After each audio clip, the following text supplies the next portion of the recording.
അങ്ങനെ ഞാനും വാങ്ങി ഒരു വിവോ X300 Pro. ഡിസംബറിലാണ് വാങ്ങിയത്. ഇപ്പോൾ 1 മാസമായി. എന്നോട് പലരും ചോദിച്ചു എന്തുകൊണ്ടാണ് ഇത്രയും വർഷം സാംസങ് ഉപയോഗിച്ച ഒരാൾ വിവോയിലേക്ക് പോയതെന്ന്.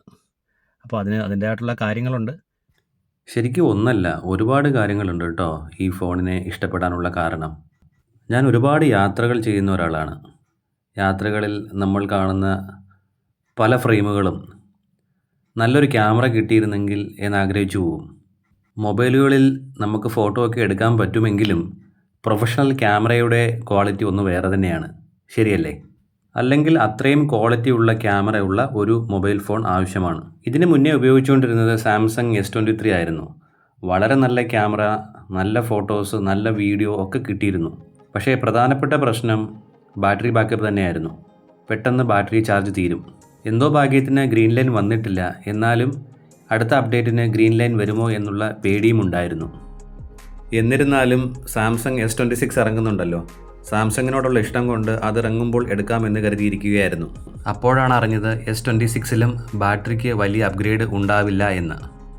പിന്നെ ഐഫോൺ എൻ്റെ ഒരു ചോയ്സേ അല്ല. അതിന് എൻ്റേതായിട്ടുള്ള കാരണങ്ങളുണ്ട്. ഐഫോൺ ഫാൻസ് ക്ഷമിക്കുക. അപ്പോൾ പിന്നെ ഐഫോണിനും സാംസങ്ങിനും മേലെ ഏത് ഫോൺ എന്നുള്ള ഒരു ചോദ്യമായിരുന്നു. കഴിഞ്ഞ വർഷം ഇറങ്ങിയ വിവോ X200, 200 Pro എന്നീ ഫോണുകൾ ക്യാമറയിൽ മികച്ചു നിന്നു എന്നുള്ള അഭിപ്രായം കേട്ടിട്ടുണ്ട്.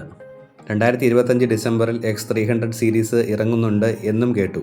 300 സീരീസ് റിലീസ് കഴിഞ്ഞ് ഏകദേശം 5-6 ദിവസം കഴിഞ്ഞിട്ടുണ്ടാവും. ഞാൻ നേരെ വെച്ച് പിടിച്ചു ഇടപ്പള്ളി വിവോ ഓതറൈസ്ഡ് ഡീലറിൻ്റെ അടുത്തേക്ക്. ഒന്നല്ല, 2 ദിവസം ഏകദേശം 2-3 മണിക്കൂറോളം തലങ്ങും വിലങ്ങും ടെസ്റ്റ് ചെയ്യുകയും ഫോട്ടോ സാമ്പിൾസ്, വീഡിയോ സാമ്പിൾസ് എല്ലാം ചെക്ക് ചെയ്ത ശേഷമാണ് ഈ ഒരു ഫോൺ ഞാൻ സെലക്ട് ചെയ്യാം എന്ന് തീരുമാനിച്ചത്. ഞാൻ വളരെ ഹാപ്പിയാണ്. പ്രത്യേകിച്ചും ബാറ്ററി ഡിപ്പാർട്ട്മെൻറ്റിലും ക്യാമറ ഡിപ്പാർട്ട്മെൻറ്റിലും അത്യധികം സന്തുഷ്ടനാണ്. ഒരു ദിവസം എത്ര ഫോട്ടോ എടുത്താലും എത്ര വീഡിയോ എടുത്താലും വൈകുന്നേരം ആകുമ്പോഴത്തേക്കും എന്തായാലും ഒരു 25% ബാറ്ററിയെങ്കിലും ബാക്കിയുണ്ടാവും. ബാറ്ററി മാനേജ്മെൻറ്റ് വളരെ ഗംഭീരമാണ്. പിന്നെ ഫോട്ടോയെപ്പറ്റി പ്രത്യേകം എടുത്തു പറയേണ്ട ആവശ്യമില്ലല്ലോ. വിവോ ഓതറൈസ്ഡ് സെൻറ്ററുകളിൽ നിന്ന് ഫോൺ വാങ്ങിയാൽ 2 വർഷത്തെ വാറണ്ടി കിട്ടും എന്നുള്ള ഒരു അഡ്വാൻറ്റേജ് നിങ്ങളെ ഓർമ്മിപ്പിച്ചുകൊള്ളട്ടെ.